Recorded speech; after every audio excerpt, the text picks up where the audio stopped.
Assalamualaikum warahmatullahi wabarakatuh. Bertemu lagi dengan saya Yanto Bulugagung Channel. Channel yang biasa menyalurkan informasi-informasi penting seputar tenaga kerja Indonesia, khususnya yang bekerja di Malaysia. Desas-desus kabar selepas 4 Februari 2021, Malaysia sekali lagi akan memberlakukan total lockdown dan penutupan semula sektor ekonomi sempat membimbangkan kita semua. Apa tidaknya tahun lalu kita sudah pernah merasakan total lockdown yang mengakibatkan sebagian besar dari sahabat-sahabat kita di Malaysia tidak bisa keluar bekerja selama 3 bulan. Kementerian Perdagangan Antarabangsa dan Industri (MITI) meminta syarikat tempatan dan asing membantu mengurangkan jangkitan COVID-19 dan memutuskan rantaian pandemik bagi memastikan ekonomi terus dibuka. Mesyuarat Dewan Perniagaan dan Industri Kesatuan Malaysia (Eurochamp Malaysia) yang dipengerusikan Ketua Setiausaha MITI Datuk Lokman Hakim Ali mendedahkan kerajaan berkemungkinan melaksanakan penutupan aktiviti ekonomi sepenuhnya. Ia jika jumlah kes jangkitan tidak menunjukkan sebarang penurunan selepas Perintah Kawalan Pergerakan berakhir 4 Februari ini. Terdahulu salah satu pakar kesehatan Malaysia dipetik dari sinarharian.com.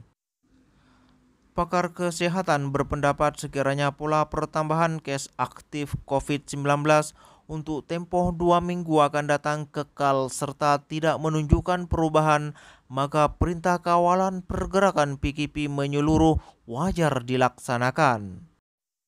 Menurut pakar perubatan kesehatan awam Jabatan Mikrobiologi Perubatan Universiti Putra Malaysia UPM, Profesor Madya Dr.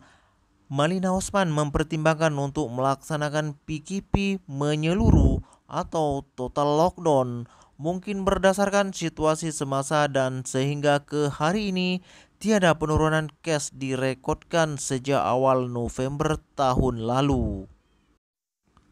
Walaupun PKP telah dilaksanakan lebih 10 hari yang lalu, yang pada mulanya melibatkan 5 negeri dan 3 wilayah persekutuan yang kemudian dipanjangkan hampir ke seluruh negara kecuali Sarawak, angka 4 digit kes harian terus dicatatkan, katanya kepada Sinar pada Ahad. Tambah Malina, pola yang sama juga dicerap untuk bilangan yang memerlukan rawatan di ICU, mereka yang perlu menerima bantuan mesin pernafasan dan juga angka kematian. Angka kes aktif kumulatif pula melebihi 40.000 dan beban kerja ditanggung oleh kaki tangan kesehatan ditunjukkan melalui pertambahan katil di pusat kuarantin dan penambahan bilangan pusat kuarantin serta penubuhan hospital bersepadu. Sekiranya PKP menyeluruh dilaksanakan, ia adalah bagi mengelakkan tekanan berterusan kepada sistem kesehatan sehingga boleh mengakibatkan kelumpuhan sistem, katanya lagi.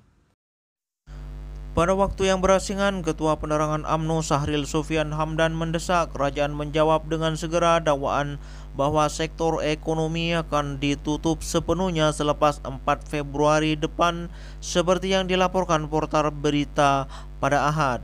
Beliau berkata jika perkara tersebut tidak benar, kerajaan perlu menafikannya. Tetapi jika benar, kerajaan perlu berterus terang dengan rakyat. Berikan masa yang mencukupi untuk bersiap sedia jika memang ada niat mau melaksanakan lockdown yang lebih ketat. Kita tak minta untuk tahu seluruh butiran mesyuarat atau setiap perbezaan pandangan antara agensi atau kementerian. Itu hal dalaman kerajaan yang telah dipertanggungjawabkan. Yang kita mau adalah ketetapan resmi dan strategi jelas yang mampu meyakinkan segenap pihak, rakyat, pekerja dan majikan. Semuanya mau kepastian, bukan kekeliruan, katanya dalam satu kenyataan yang dimuat naik di Facebook beliau pada Ahad. Beliau berkata demikian bagi mengulas mengenai laporan beberapa portal berita pada Ahad yang mendakwa Dewan Perdagangan Industri Kesatuan Eropah EU Malaysia, Eurochamp Malaysia dimaklumkan oleh Kementerian Perdagangan Antarabangsa dan Industri MITI bahwa Kementerian Kesehatan KKM mengesyorkan satu complete economic shutdown selepas 4 Februari nanti jika kes harian COVID-19 masih tinggi.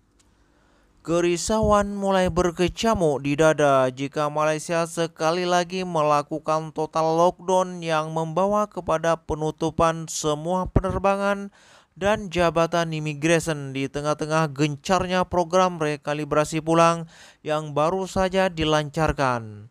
Apa yang akan terjadi kepada sahabat-sahabat yang telah terlanjur membooking tiket pesawat? Sudah pasti semua jadwal penerbangan akan dibatalkan serta membawa kegagalan untuk balik ke kampung halaman.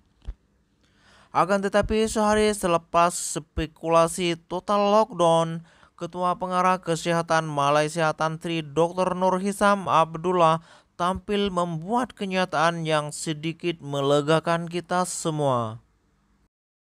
Dipetik dari berita harian online, PKP hingga 4 Februari tidak akan disambung. Putrajaya, Perintah Kawalan Pergerakan PKP di seluruh negara kecuali Sarawak yang dijadwal berakhir pada 4 Februari ini tidak akan dilanjutkan. Ketua Pengarah Kesehatan Tan Sri Dr. Nur Hisam Abdullah berkata, keputusan itu diambil bagi mengelak kesan negatif terhadap ekonomi negara susulan pelaksanaan PKP. Sehubungan itu, katanya PKP yang dijadwal berakhir 4 Februari ini akan disambung dengan pelaksanaan Perintah Kawalan Pergerakan Bersyarat PKPB. PKP pada asalnya dijadwal untuk dilaksanakan dalam tempoh 2 minggu sejak 13 Januari lalu dan kesan pendekatan ini memerlukan masa.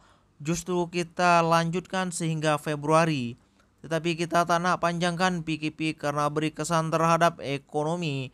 Kita kena seimbangkan kepentingan ekonomi dan kesehatan.